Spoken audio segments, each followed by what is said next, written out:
Grace amumenya nka pasiteri umumama w'inzobe uvuga akantu ko kuvuga ngo yitukuje siko kwitukuza bitatera umuruho ariko ngo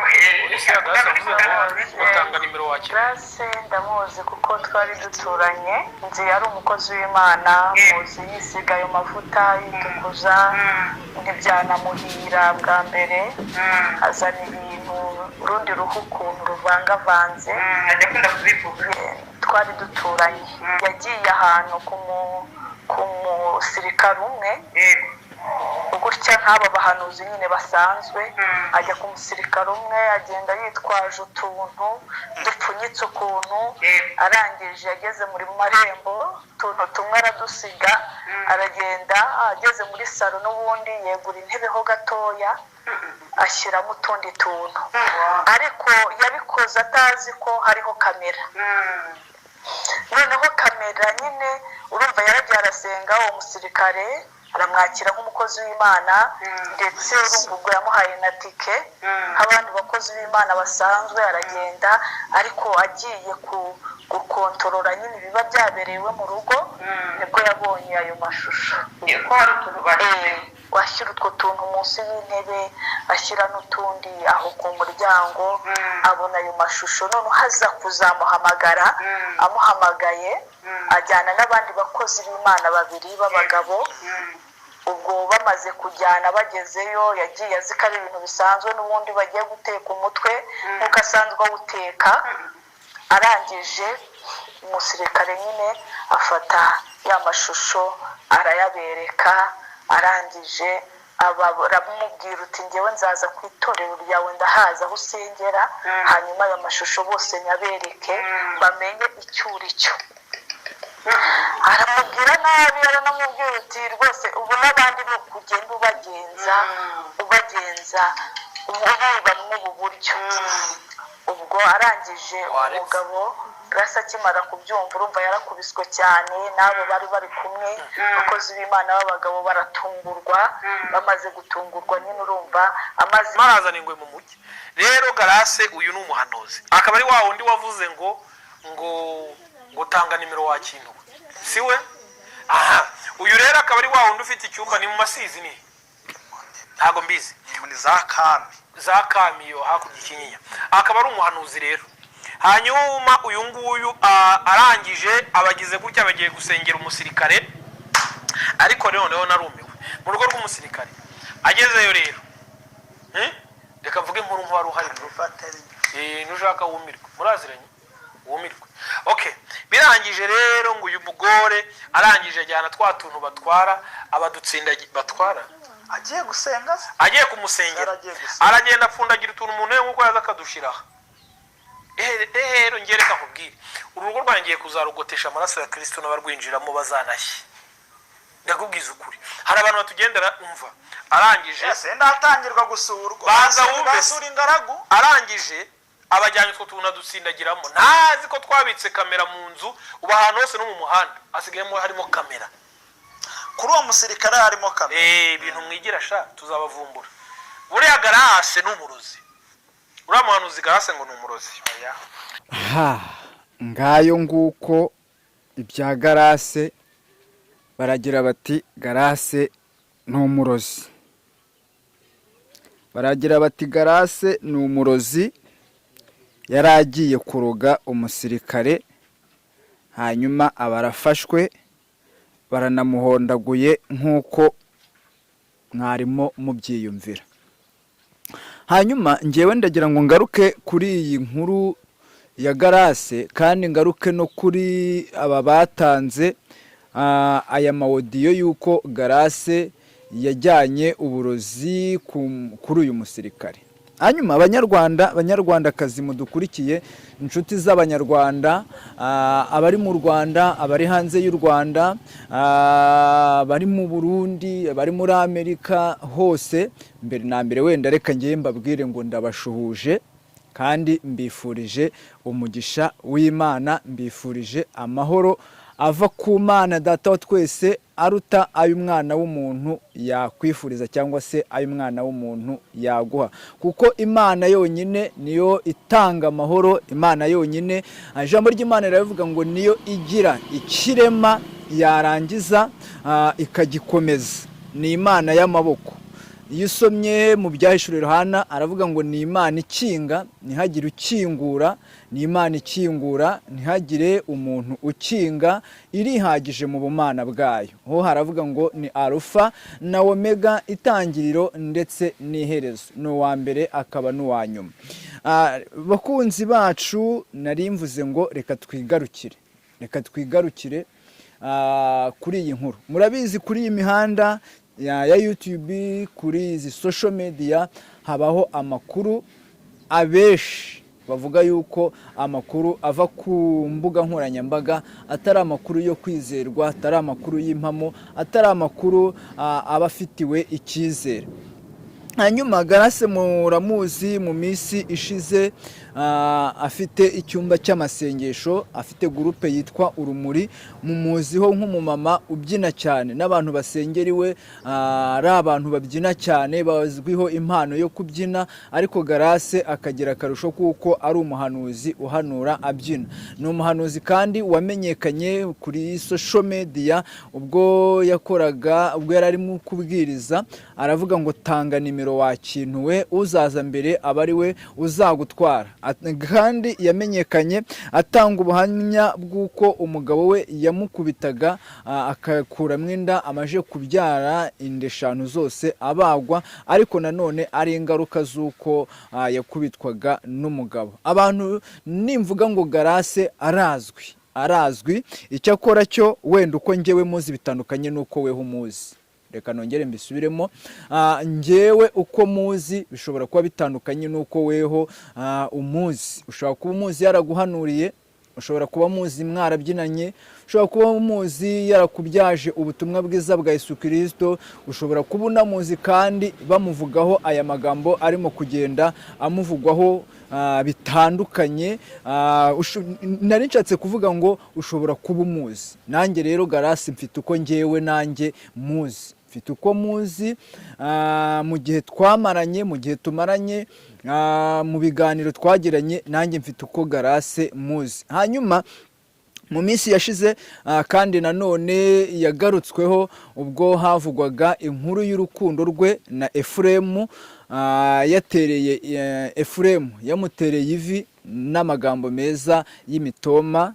Rwose nyakubahwa Efuremu aho uri wubahwe ku magambo meza y'imitoma. Yaramubwiye ngo iyi ni joteme, itari yayindi, itari joteme itemamara n'ibindi byinshi ntaraza gusubiramo, kuko ikinzanya ahangaha ntabwo ari ukugira ngo nsubire muri iyi mitoma. Hanyuma Grace guhera uwo munsi ikintu cyose kimuvugwaho nuko haje amakuru avuga yuko agiye gutwara umugabo utaruwe. Ahangaha wahita wibaza, ese koko Grace yari agiye gutwara cyangwa se agiye gutwara umugabo utaruwe? Nshingiye kuri ibi ngibi wenda reka bari byo mperaho. Grace umukobwa iteka iryo ari ryose arateretwa ntatereta. Kanongere mbisubiremo, umukobwa iteka iryo ari ryo ryose aratereta ntateretwa. Icya kabiri, utereta akenshi na kenshi ajyana amakuru atarimo ukuri kuzuye 100%. Nongere mbivugeho, utereta iyo agiye gutereta inshuro nyinshi, ni inshuro nyinshi. Ntabwo mvuze ko ari buri wese, kuko hari abajyana ukuri kuzuye, nanjye njya gutereta najyanye ukuri kuzuye 100%. Hanyuma inshuro nyinshi abagiye gutereta bajyana amakuru atuzuye 100%. Reka ngaruka ahangaha, ntabwo ndaza kwibanda ku biganiro bya Efuremu ndetse na Grace, cyane cyane ko atari cyo nshaka kuza kuvugaho, ahubwo wenda ndagira ngo ngaruke akimara kugaragara yuko Grace yaterewe ivi. amakuru yaje avuga nuko Garase yari agiye gutwara Efuremu, kandi Efuremu afite urundi rugo. Aha wahita ureba ukavuga ati koko Garase niwe ugiye gutwara umugabo w'abandi, cyangwa wahita uvuga uti Efuremu niwe utaye umugore ajya gushaka undi mugore.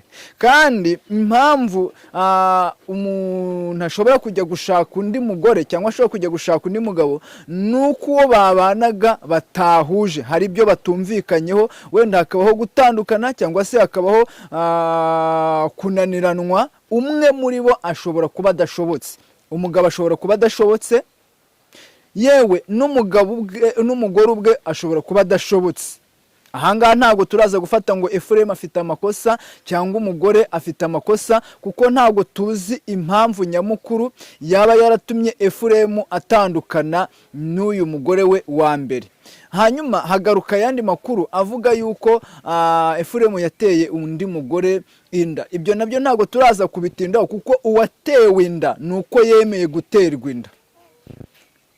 Uwatewe inda yarasabwe, yemera gutanga, atanze, aterwa inda.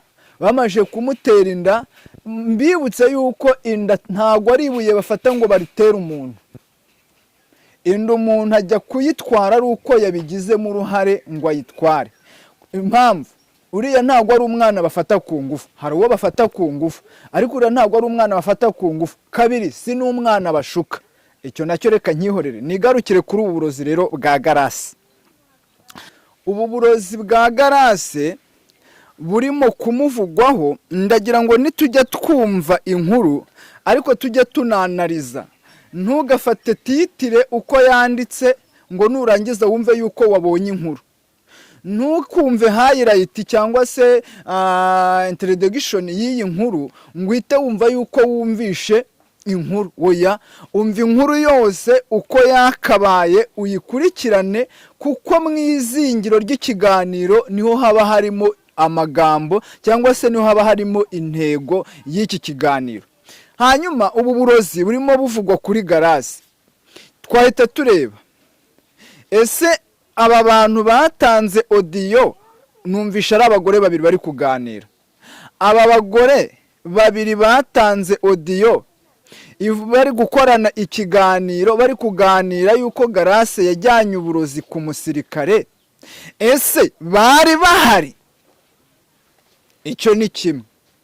Kabiri, ese aya makuru batambukije yuko Garase yajyanye uburozi bayafitiye ibimenyetso? Ni icya kabiri. Gatatu, aba bagore bari kubiganiraho ni rwo rugo Garase yari yagiyemo kugira ngo nibo yari yagiye kuroga? Hari amakuru tujye twumva, ariko ari amakuru nshatse navuga ngo nayo guteza urubwa umuntu. Nujya ujya gutambutsa amakuru cyangwa se nujya ujya no kuvuga n'amakuru, ujye umanza umenye ngo ese ibi bintu mvuze koko kwaba ari ukuri. Kuko twamaze kumenya ko hari abantu bishyurwa kugira ngo baze guharabika abandi.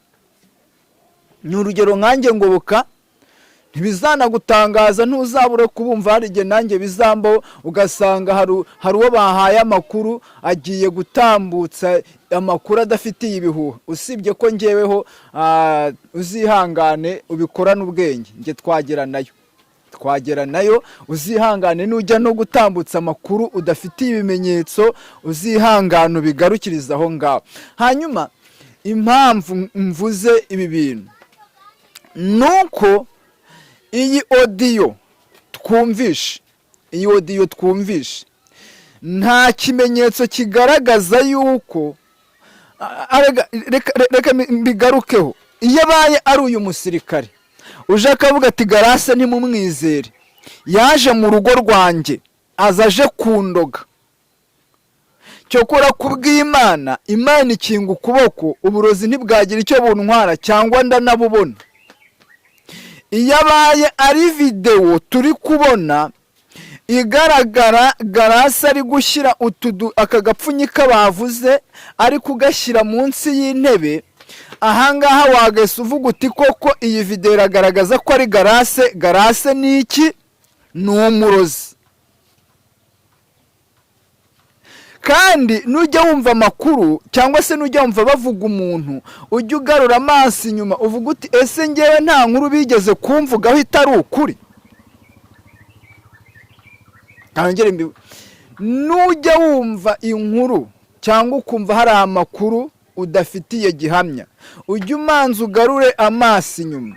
Dufite abantu benshi biswa abarozi atari uko ari abarozi, ahubwo biswa abarozi kubera ko babonye ababaharabika, kuko habonetse ababaharabika, kuko batabifuriza ibyiza, kuko batabifuriza umugisha, kuko batabifuriza igikundiro, kuko batabifuriza amahoro. Barangije babita iki? Abarozi.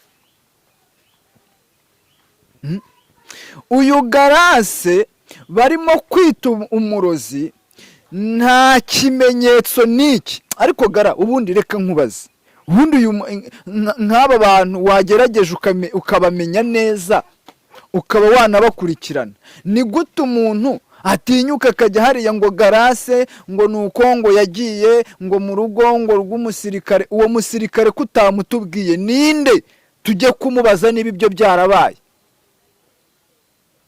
Ese kuvuze ngo ni urugo rw'umusirikare, ubona uwo musirikare ari injiji yo kuba itafata Grace? Icyambere ifite ibimenyetso, afite ibimenyetso uyu musirikare, kuko ni video, tubwiye ko ari video, kamera zaramufashe. Mubona uyu musirikare ari injiji yo gufata umurozi yarangiza ntimushyikirize ubutabera, yarangiza ikaza no kwirirwa bivuga ngo nafashe umurozi ngo ariko ngo yamucitse se? Oya, uyu musirikare afite ikimenyetso.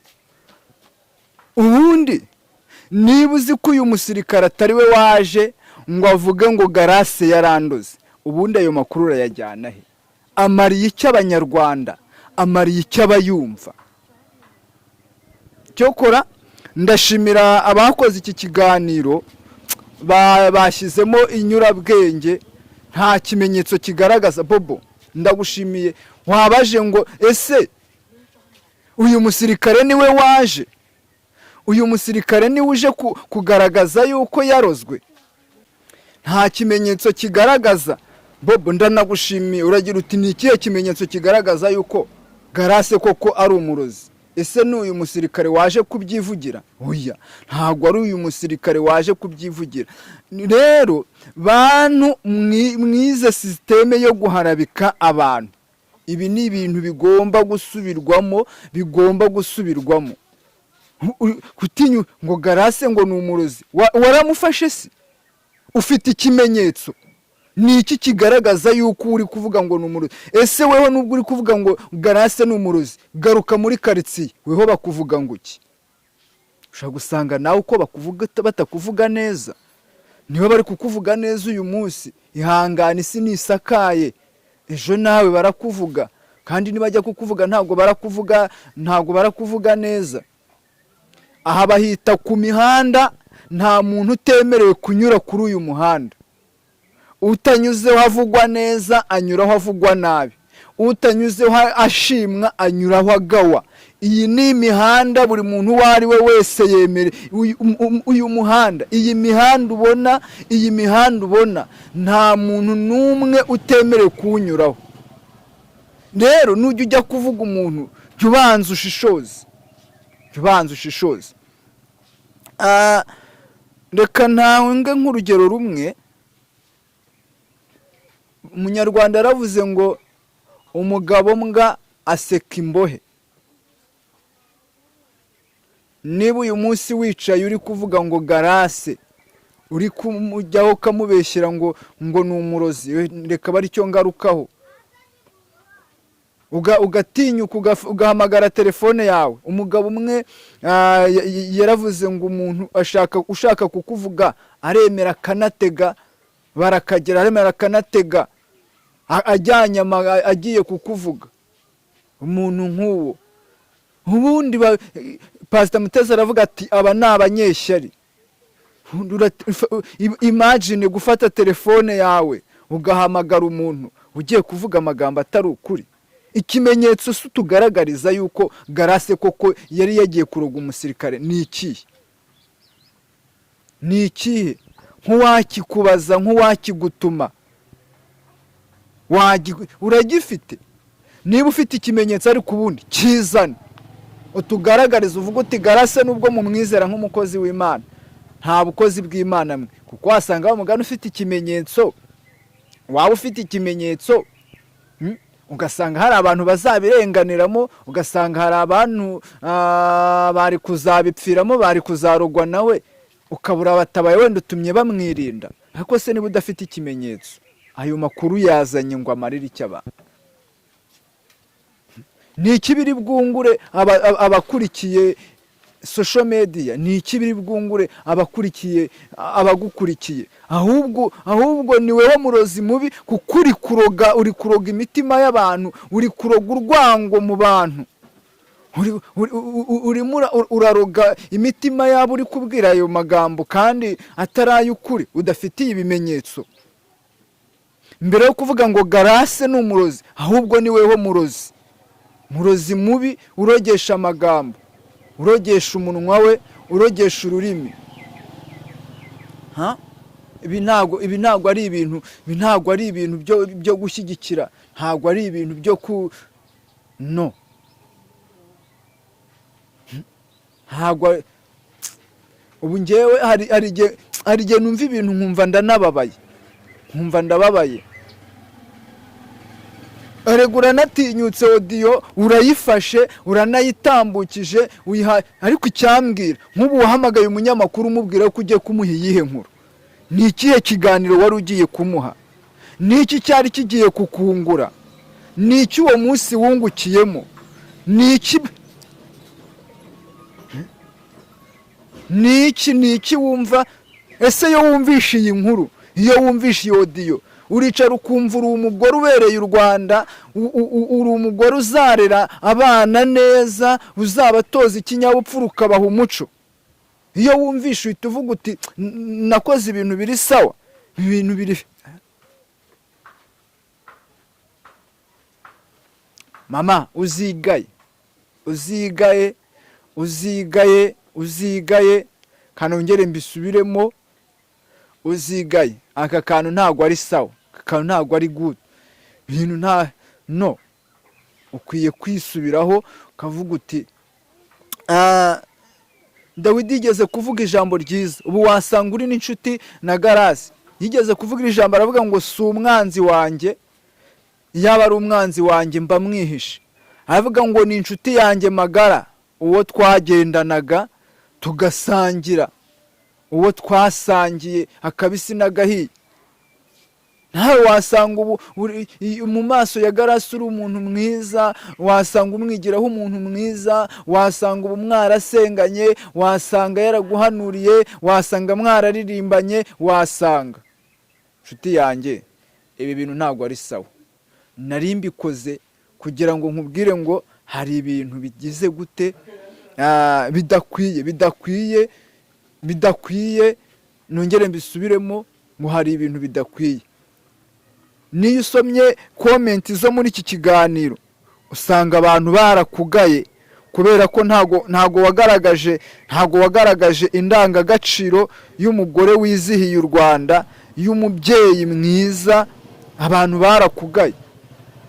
Nanjye rero nicaye kuri kamera zanjye, nicaye kuri kamera kugira ngo nkugaye, kubera yuko ibintu wakoze ntago ari ibintu biri sawa, ntago ari ibintu byiza. Uri kumva? Ntago ari ibintu byiza, habe namba.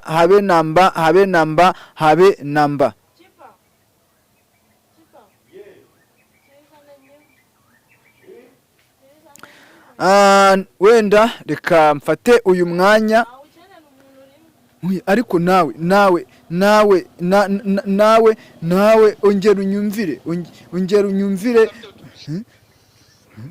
Ajya ku musirikare umwe agenda yitwaje utuntu dupfunyitse ukuntu, wari uhari? arangije ageze muri marembo utuntu tumwe aradusiga, wari uhari aragenda ageze muri salo n'ubundi yegura intebe ho gatoya ashyiramo utundi tuntu wari uhari ariko yabikoze atazi ko hariho kamera noneho kamera nyine urumva yaragiye arasenga uwo musirikare aramwakira nk'umukozi w'Imana ndetse urumva ubwo yamuhaye na tike ubu uri kumva mbese uri fiyeri yo kuvuga ibi bintu ariko agiye gukontorora nyine ibiba byaberewe mu rugo nibwo yabonye ayo mashusho washyira utwo tuntu munsi y'intebe ashyira n'utundi ku muryango abona ayo mashusho none haza kuzamuhamagara amuhamagaye ajyana n'abandi bakozi b'Imana babiri b'abagabo ubwo bamaze kujyana bagezeyo yagiye azi ko ari ibintu bisanzwe n'ubundi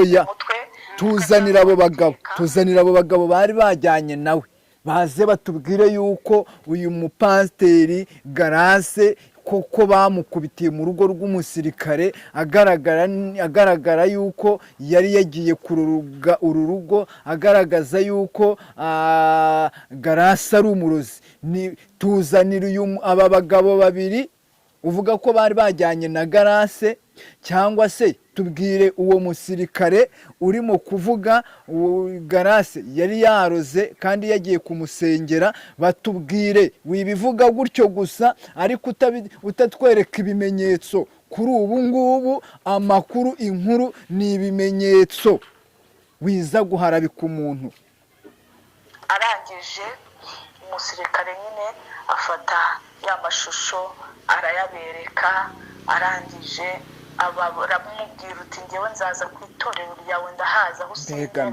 hanyuma ayo mashusho bose nyabereke bamenye icyo uri cyo aramubwira nabi aranamubwira uti rwose ubu n'abandi ni ukugenda ubagenza ubiba mw'ubu buryo ubwo arangije umugabo Grace akimara kubyumva urumva yarakubiswe cyane n'abo bari bari kumwe abakozi b'Imana b'abagabo baratungurwa bamaze gutungurwa nyine urumva amazi marazana ingwe mu mujyi rero Grace uyu ni umuhanuzi akaba ari wa wundi wavuze ngo ariko ntago ari umurozi ni umuhanuzi nyine ariko ntago ari umurozi mwibeshya ntago ari umurozi nta kimenyetso kigaragara yego n'ubundi umurozi ntabigenda birata ntagenda byishima hejuru ntagenda bipubulisita ariko nanone mwimubeshyera ntago ari umurozi bajye batangaza amakuru bahagazeho yabaye ari ibimenyetso byo nakavuga ntitsoke harega nanjye impamvu ndi kuvuga ngo ntago ari umurozi nuko ntafite ibimenyetso by'uko ari umurozi mbaye mbifite nanjye navuga nti ni umurozi impamvu ndi kubivuga yuko atari umurozi nuko ntabifitiye ibimenyetso ntabihamya hari nk'amakuru ari kuvugwa ngo Grace ngo abana na Efuremu ahantu Efuremu aba urahazi aho Grace aba urahazi wagiye aho Efuremu na Grace babana urahazi wagiyeyo koko usanga barabana nk'abavuze ngo atwite inda y'amezi 5 urishuwa neza yuko iyi nda koko afite inda y'amezi 5 ubifitiye gihamya mujye mugerageza muvuga amakuru ariko kandi nanone mufitiye gihamya mushobora kuba mwagera gute mwasubiramo turagushimiye wowe wakurikiranye iki kiganiro hamwe n'ibindi byose niba hari igitekerezo inyunganizi wumva twandikire muri komenti tubwire uti nge mbibona gutya mbyumva gutya byagenda gutya byakurwa gutya Imana y'amahoro ibaha umugisha Shalom.